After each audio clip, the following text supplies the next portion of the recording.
হঠাৎ করে মিষ্টি কিছু খেতে মন চাইলে 1 কাপ আটা আর চিনি থাকলেই ভীষণ মজাদার খাস্তা এই শুকনো মিষ্টিগুলো খুব সহজে এইভাবে একবার বানিয়ে রোজ খান।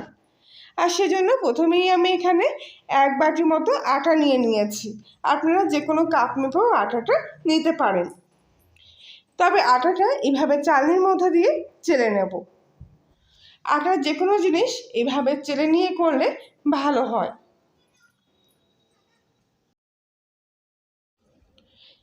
এবারে এই আটার মধ্যে স্বাদ মতো লবণ আর দিয়ে দেব কিছুটা সাদা তিল, এতে স্বাদটা দারুণ আসবে। আর একটু সামান্য এলাচের গুঁড়ো এর মধ্যে দিয়ে দিচ্ছি, এতে গন্ধটা খুব সুন্দর আসবে। এবারে এই শুকনো উপকরণগুলো খুব ভালো করে একসঙ্গে এখানে মিশিয়ে নেব। আর হ্যাঁ, এগুলো তৈরি করতে কিন্তু কোনো রকম বেকিং সোডা কিংবা বেকিং পাউডারের একদমই প্রয়োজন হবে না। এবার আমি এখানে একটা হাতায় করে কিছুটা ঘি নিয়ে নিয়েছি। আর ঘিয়ের পরিমাণটা আছে যেই বাটিটা মেপে আটা নিয়েছিলাম সেই বাটিরই 3 ভাগের 1 ভাগ পরিমাণ মতো ঘি নিয়েছি। তবে এখানে আপনারা ঘিয়ের বদলে সাদা তেলও ব্যবহার করতে পারেন। তবে যেহেতু মিষ্টি, তাই ঘি দিয়ে করলে কিন্তু স্বাদ এবং গন্ধ দুটোই খুব ভালো আসে। ঘিয়ের সাথে আটাটা কিন্তু খুব ভালো করে বেশ কিছুক্ষণ ধরে এইভাবে মিশিয়ে নিতে হবে। কিছুক্ষণের মধ্যেই আটাগুলো যখন এরকমভাবে জমাট বাঁধতে শুরু করবে, এবারে এই আটার দলাগুলো একটু হাত দিয়ে এভাবে ভেঙে এরকম ঝুড়ো ঝুড়ো করে নিতে হবে।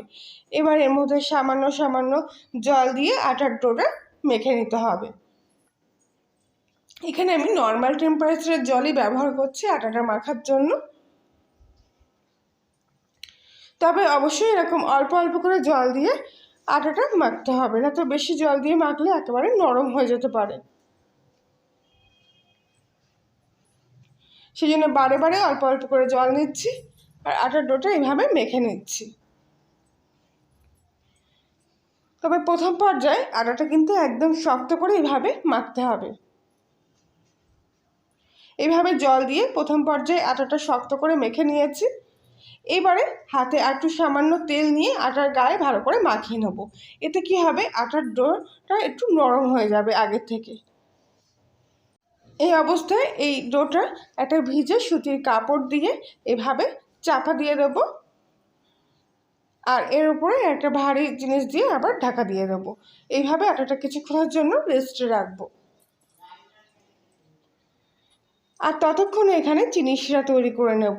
সেই জন্যে অন্য একটা পাত্রের মধ্যে আমি 1 বাটির একটু কম পরিমাণ মতো চিনি নিয়েছি আর তার সাথে ওই বাটিরই 1 বাটির মতো জল নিয়ে নিয়েছি। এবার চিনির সাথে জলটা খুব ভালো করে এইভাবে মিশিয়ে কিছুক্ষণ ধরে জাল দিয়ে নেব। কিছুক্ষণের মধ্যে চিনি শিরাটা এইভাবে ফুটতে শুরু করেছে। আর এবার এই তেলের মধ্যে দিয়ে দিচ্ছি কিছুটা কেশর। কেশর দিলে পরে এর গন্ধ এবং কালারটাও কিন্তু খুব সুন্দর আসবে। কিছুক্ষণ এইভাবে জাল দিয়ে নেওয়ার পর চিনি শিরাটা আগের থেকে কিন্তু অনেকটা ঘন হয়ে এসছে। এবার হাতের মধ্যে নিয়ে এইভাবে একটু চেক করে নিয়ে দেখবো এরকম চিটচিটের মতো ভাব চলে এসছে। এবার গ্যাসটা অফ করে এটা নামিয়ে রাখবো। আর এবারে আগে থেকে মেখে রেস্টে রাখা আটার ডোটা আবারও একবার এইভাবে ভালো করে হাত দিয়ে মেখে নিচ্ছি। আর এবার দেখুন এটা কিন্তু খুব ভালোভাবে সেট হয়ে গেছে আর আগের থেকে আর একটু হালকা নরম হয়ে এসছে। এবার এরকম লম্বা একটা রোল করে নিয়ে এর থেকে ছোটো ছোটো করে কয়েকটা লেচি কেটে নেব। একদম এরকম ছোটো ছোটো করে প্রত্যেকটা লেচি এখানে থেকে কেটে নিচ্ছে। খুবই সহজ এবং ঝটপট এগুলো তৈরিও হয়ে যায়। একবার যে কেউ দেখলে এগুলো কিন্তু খুব সহজে বানিয়ে নিতে পারবেন আর খেতেও দারুণ টেস্টি হয়। প্রত্যেকটা লেচি আমি ঠিক একই সাইজের এভাবে কেটে নিয়েছি। এবার এর থেকে একটা লেচি আমি নিয়ে নিলাম আর বাকিগুলো ঢেকে রাখবো। এবার চাকির মধ্যে এই লেচিটাকে এভাবে বেলে নিচ্ছি। একদম কিন্তু পাতলাও করবো না, আবার খুব একটা মোটাও রাখবো না। এই দুটোর মাঝ বরাবর অবস্থায় এভাবে বেলে নিয়ে হাত দিয়ে একটু চেপে নিয়ে এবার কাঁটা চামচ দিয়ে এভাবে এর মধ্যে ছিদ্র ছিদ্র করে নেব। তাহলে কি হবে, এর ভিতর থেকে কিন্তু ভাজা হয়ে যাবে। আর এছাড়াও যদি এইভাবে ছিদ্র না করেন তাহলে কিন্তু এগুলো লুচির মতো ফুলে উঠবে, তখন কিন্তু মিষ্টিগুলো পুরো খারাপ হয়ে যাবে। প্রত্যেকটা ঠিক এইভাবে বানিয়ে নিচ্ছি। এগুলো দেখতেও কিন্তু দারুণ লাগে, একদম ইউনিক একটা রেসিপি। প্রত্যেকটা ঠিক এইভাবে আমি কাঁটা চামচ দিয়ে ছিদ্র করে নিয়েছি, আর বাকিগুলো একইভাবে তৈরি করে নিয়েছি। ঠিক এরকম একটু মোটা মোটা ধরনের হবে। এবারে কড়াইতে কিছুটা তেল হালকা গরম করে নিয়েছি, আর এবার এই তেলের মধ্যে এক এক করে আমি এগুলো দিয়ে ভেজে নেব। তবে হ্যাঁ, ভাজার সময় কিন্তু গ্যাসের টেম্পারেচারটা একদম স্লো করে রাখতে হবে। আর এগুলো প্রথম অবস্থায় কড়াইয়ের মধ্যে দেওয়ার পর কড়াইয়ের তেলটাকে এইভাবে একটু ঘুরিয়ে নিতে হবে।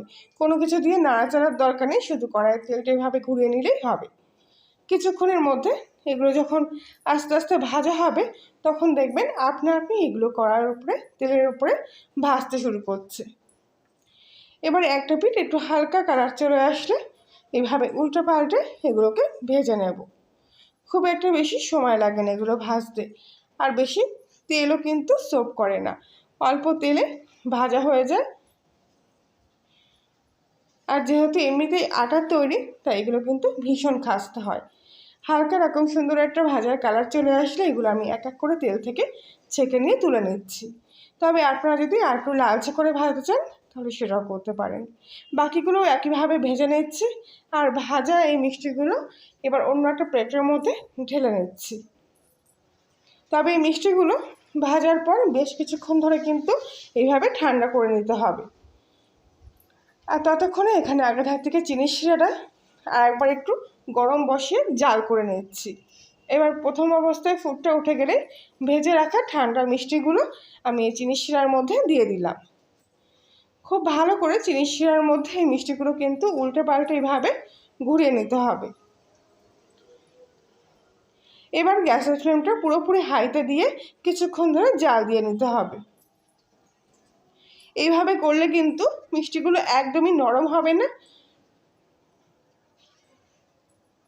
আস্তে আস্তে দেখুন চিনির শিরাটা কিন্তু মিষ্টিগুলোর গায়ে এইভাবে জমে যেতে শুরু করছে, আর যখন এইভাবে শুকিয়ে আসবে তখন গ্যাসের ফ্লেমটা একদম সিম আঁচে করে দেবেন, আর এভাবে হালকা হাতে নাড়তে থাকবেন।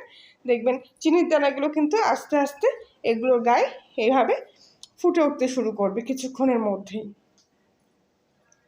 এই দেখুন আস্তে আস্তে কিন্তু চিনির দানাগুলো শুকিয়ে এই মিষ্টিগুলোর গায়ে এইভাবে লেগে যাচ্ছে। এই সময় অনবরত একটু নাড়াচাড়া করতে হবে যাতে প্রত্যেকটা মিষ্টির গায়ে ভালো করে চিনির শিরাটা এইভাবে লেগে যায়।